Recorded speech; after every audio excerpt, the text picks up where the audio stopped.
नमस्कार। मैं हूं डॉक्टर अन्नपूर्णा से और आज मैं बात करूंगी 5 tips to crack the assistant environmental engineer position through Haryana public service commission. तो हरियाणा पब्लिक सर्विस कमीशन के थ्रू जो असिस्टेंट एनवायरमेंटल इंजीनियर की पोजीशन आई है उसको कैसे क्लियर करें, उसके 5 टिप्स। पहला tip, go through the syllabus. Most important tip, ऐसे ही हवा में कहीं पढ़ाई शुरू मत कीजिए, सिलेबस को देखिए। और मैंने एक वीडियो बनाया था जिसमें मैंने सिलेबस को डिस्कस किया था और उस सिलेबस से रिलेटेड कौन कौन से बुक्स आपको लेने चाहिए वो भी मैंने रेकमेंड किया था। और उस वीडियो में मैंने आपको ये भी बताया था कि वो जो सिलेबस है उसके टॉपिक्स को उन उन बुक्स में जो मैंने रेकमेंड की हैं आप मार्क कीजिए। सिलेबस के टॉपिक्स को हर रेकमेंडेड बुक के इंडेक्स में मार्क कीजिए और उस बुक से आपको उतना ही पढ़ना है। तो ये काम आप जरूर कीजिए, सिलेबस देखिए और सिलेबस के टॉपिक्स को डिफरेंट बुक्स में इंडेक्स में जाके मार्क कीजिए और फिर उतने ही आपको पढ़ना है उस बुक से। और इस तरह से आप एक रेगुलेटेड वे में, एक गाइडेड वे में पढ़ाई शुरू कीजिए। ठीक है, तो पहला होगा go through the syllabus and study according to the syllabus. Number 2, pay special attention to numerical problems. क्योंकि ये एक असिस्टेंट एनवायरमेंटल इंजीनियर की पोजीशन है और जब इंजीनियरिंग की पोजीशन होती है तो न्यूमेरिकल्स आना लाजमी है।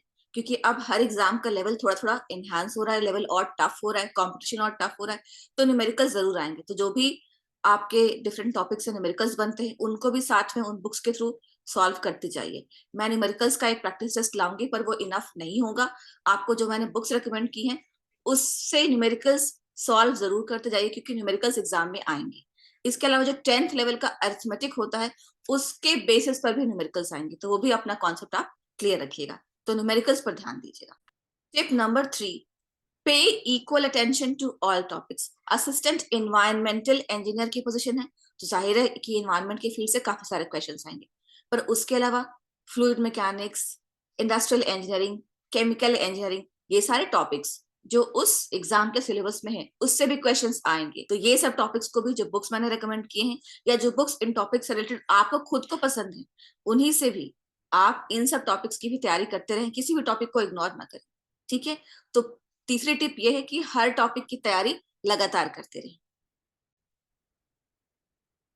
टिप नंबर 4 बहुत इंपॉर्टेंट टिप है। मैं हमेशा कहती हूँ कि कोई भी एग्जाम क्लियर करने के लिए ये टिप का होना जरूरी है कि जो भी आप दिन भर में पढ़ें उसको शाम को जाके किसी दोस्त के साथ, किसी वृद्ध के साथ, किसी के भी साथ आधा से 1 घंटा आप डिस्कस जरूर करें।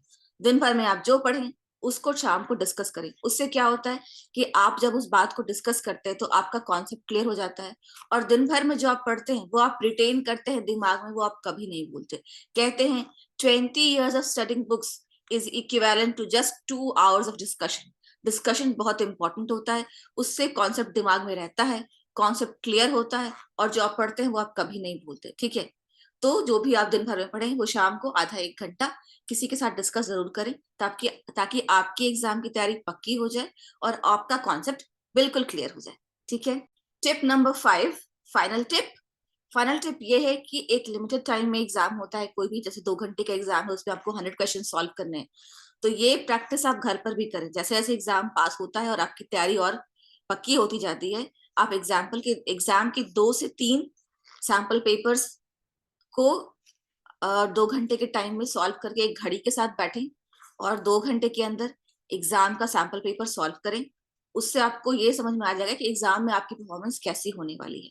मैं खुद भी प्रीवियस ईयर क्वेश्चन का सीरीज लाने वाली हूँ और उसको भी आप देख सकते हैं, उन क्वेश्चंस को भी आप सॉल्व कर सकते हैं एक लिमिटेड टाइम में।